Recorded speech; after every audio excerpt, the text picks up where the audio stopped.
What's happening? What's happening?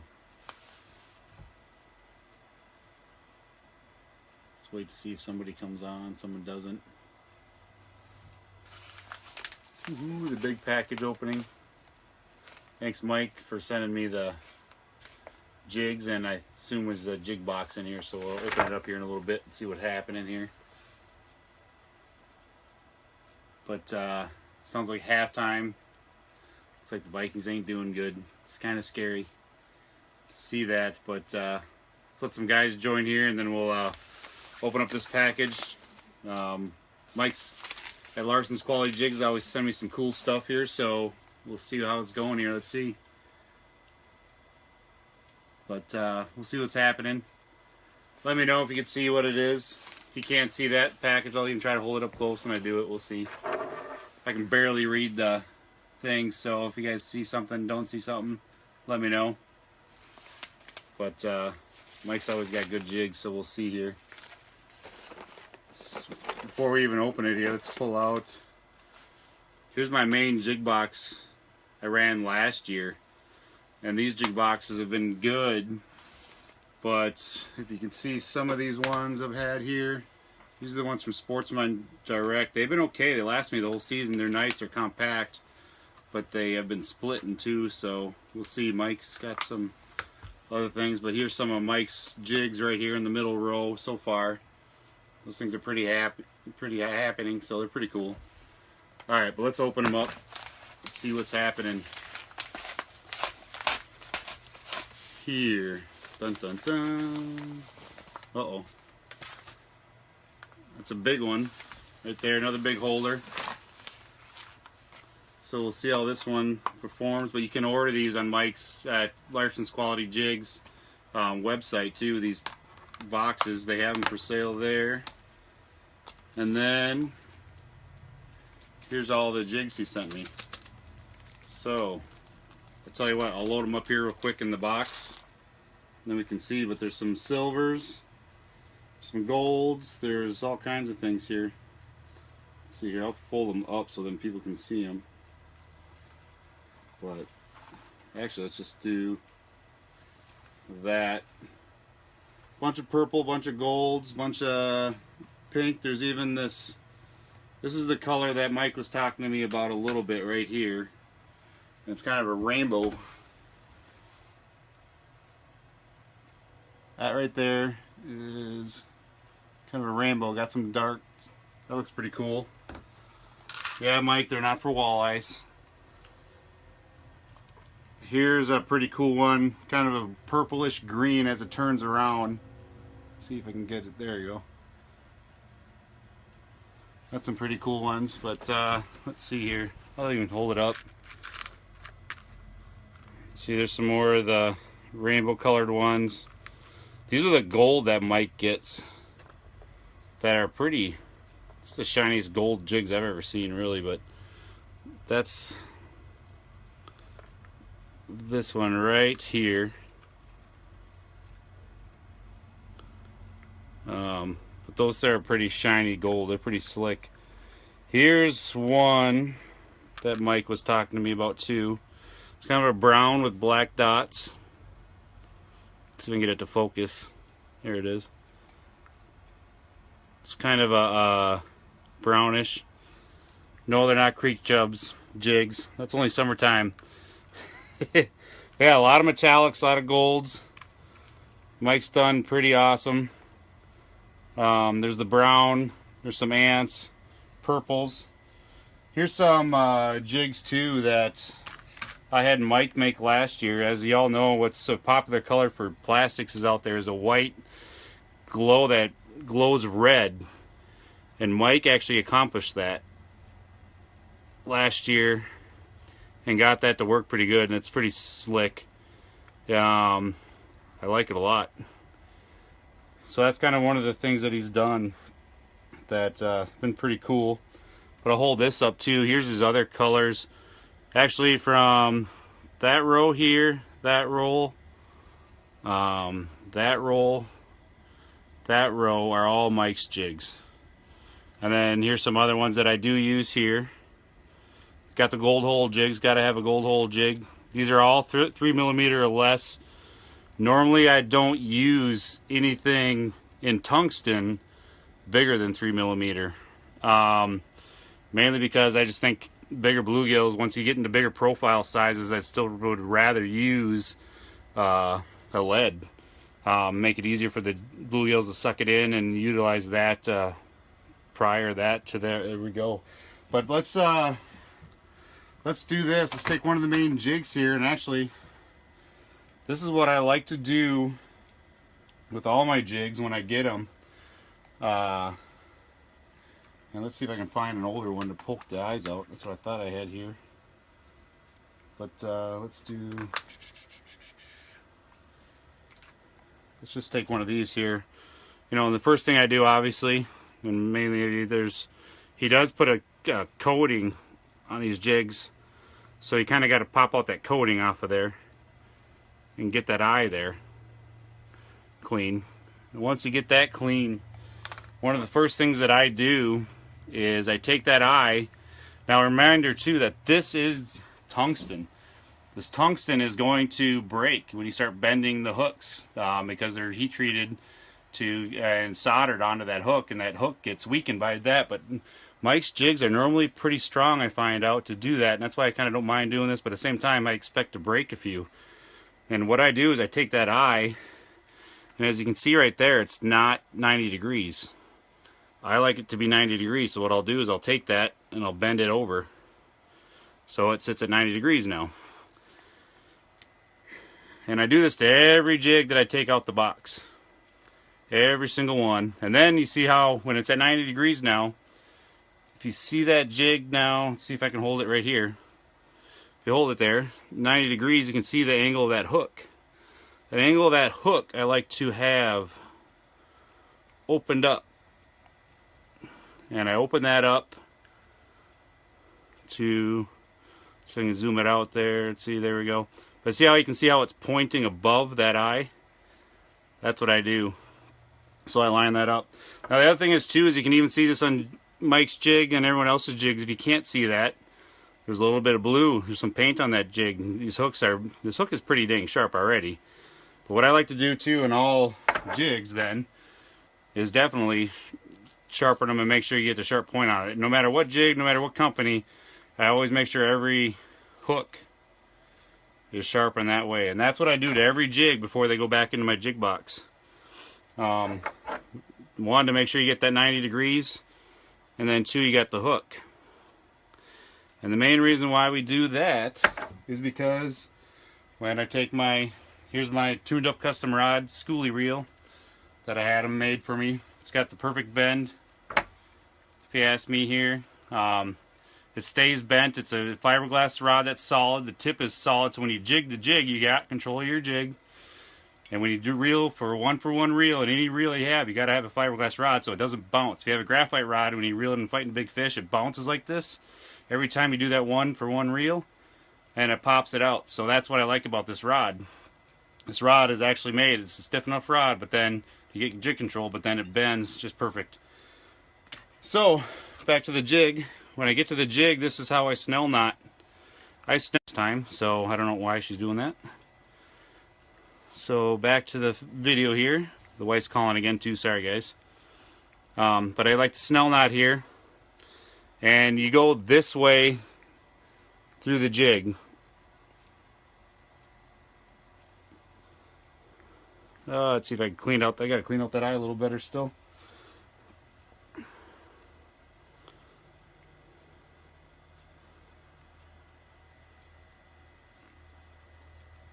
Let's get that going here.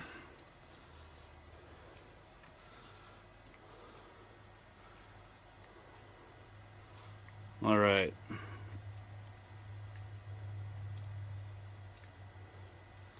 So let me get this here. Let me clean out this eye a little better still. But this is why we do this here too before they even get my jig box, because if you didn't do this now, doing this in the cold is a pain in the butt. And that is why we do this here. So, let's do that. Let's clean this eye out a little bit. Oh, there she goes.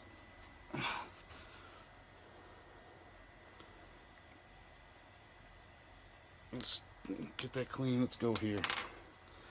But this is all part of the process that I do before with every jig before it goes in the box, just because I don't like doing this on the ice. And then let's snip off this line a little better too. There we go. But now you go this way. Let's see if there we go. So now if you guys can see that, the line is going this way through the eye, and I turn it around. And as I do that, I swing it back around on the jig like that, wrap it in the hook like that, and then you pinch that line like this and create that little loop. And then you create that little loop like this. Go once, twice, 3 times, 4 times, and then 5 times around, and it's going around that hook shank. And then when you switch it back, you got this tag and you got that loop still. Then you just put that tag right back through that loop, grab it, and you pull it tight. And there you go. And then now you have that snell knotted. And it's just like it's one of the main reasons why we use the gold hold jigs, everything else. But you want to make sure this jig then hangs horizontal. And you bent the hook out so it's horizontal, bent the hook out so it's horizontal. Everything's there, and then when because he snell knotted it, like that, when a big bluegill comes in and pecks at it, especially if you got a worm on there or anything else like that, goes and pecks on it, they peck on it, but then it goes right back to 90 degrees. So they can peck on it, you can miss it, miss the fish, and you're right back to 90 degrees. Miss the fish, hook your finger like that, right there, that's how sharp these hooks are. And then there you go. And then that's what it is. Now, for my favorite plastic, it's still the 1-inch minnow from Mackie. It's still the best thing that I've found for plastics that I like, personally. And this is the trick that I do with these minnows, is with a 3mm hook, obviously, and you see the whole minnow here. That's the whole minnow there. And what I do is I pinch the tail off. You see right, use 3/4 of this head right there. You break that off. Take the head part, throw it away, and all you got is this much left. So you got the little fat part left of the tail, and that much there too of the tail. And then with a 3mm, now that's perfectly matched with this 3mm size. Then you thread it on just like that.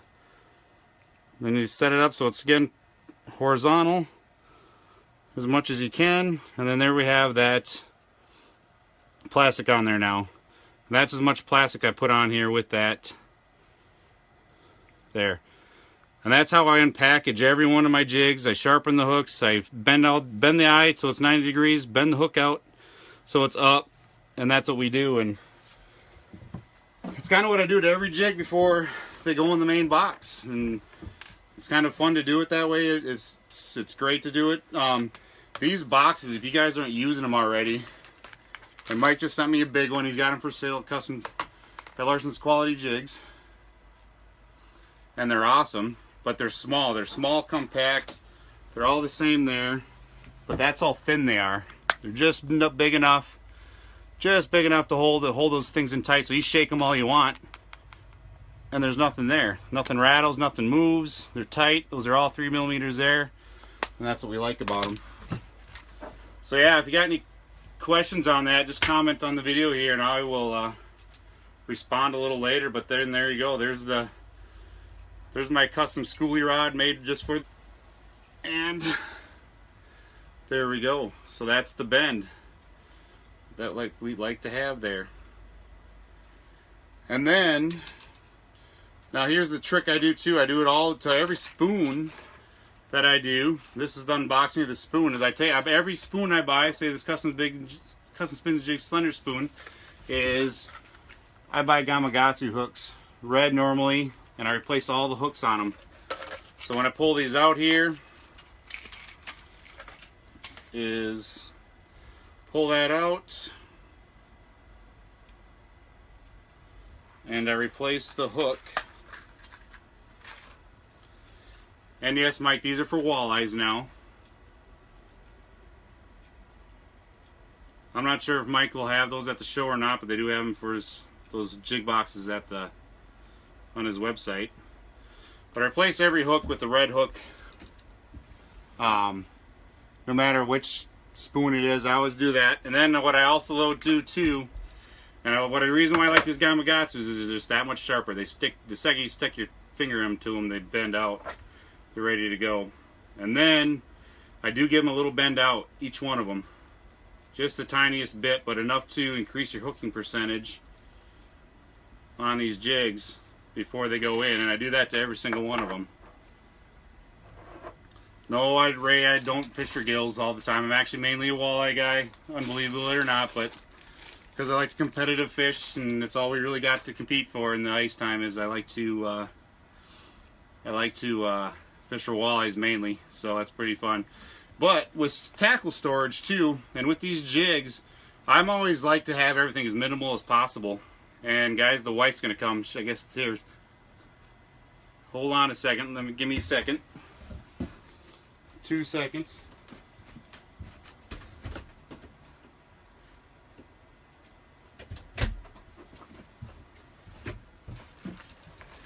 Alright, we're back now. Sorry. Guess I gotta quit the live here soon and go help out with the kids. But yeah, but each one of these here, and I'll hold it up close here. So I take a little rubber band that you get from Walmart, take it from here, and I bend it around. I hook it on there, give it a wrap around once, twice, and then go right back onto the jig. And you wrap that hook right there tight there. And then by doing that, you can get all of the spoons you want in this small box, and if not more. And then each one of these you pick up. You can pick up, do whatever you need to do, and sort through them. It's picking, because the main thing is too, is I like to have these compact. I like to have the smallest compartments I can have. I like to put them in the tackle box that we're doing here. This is the tackle box I bring. It's got all my jigs. I do all my Rapalas, all my jig and wraps, everything I do, just like guys do in the summertime. I do them all with the rubber bands, wrap them up so you can get through, pick them out as quick as you can. You pick out the ones, you can get through them and sort through them pretty quick. So I do like all my stuff like that, so it's easy to store, but then you can get as many things as you can without having these smaller compartments. So when you gotta put all this stuff in your snowmobile, you can actually fit it all in there, and that's what I like to do. So kind of a neat little feature things going. But if you guys got any questions, post them here and let me know. But otherwise, this is pretty neat system that I'd like to do some tournament tricks. I like to edit the jigs. I like to edit everything I do. I just, for some reason, I feel like I got a little more control out of it. Here's a little mod I did to my blue box that I always do. I like to show too, but you take your micro and you put it right there, and you can set it right there on top, and you got everything ready to rock there. And that's actually pretty portable there. You got your camera with you all the time. Kind of a neat thing. But yeah, hopefully you guys like that. But that's how I edit a jig and edit a spoon, and I better go help my wife before I get in trouble. So good fishing, guys. Have fun at the show. If you guys are going to be at the show, I won't be at the show. I will be sitting in a tree trying to shoot one last deer. So have fun at the show this weekend and catch some fish. Talk to you guys.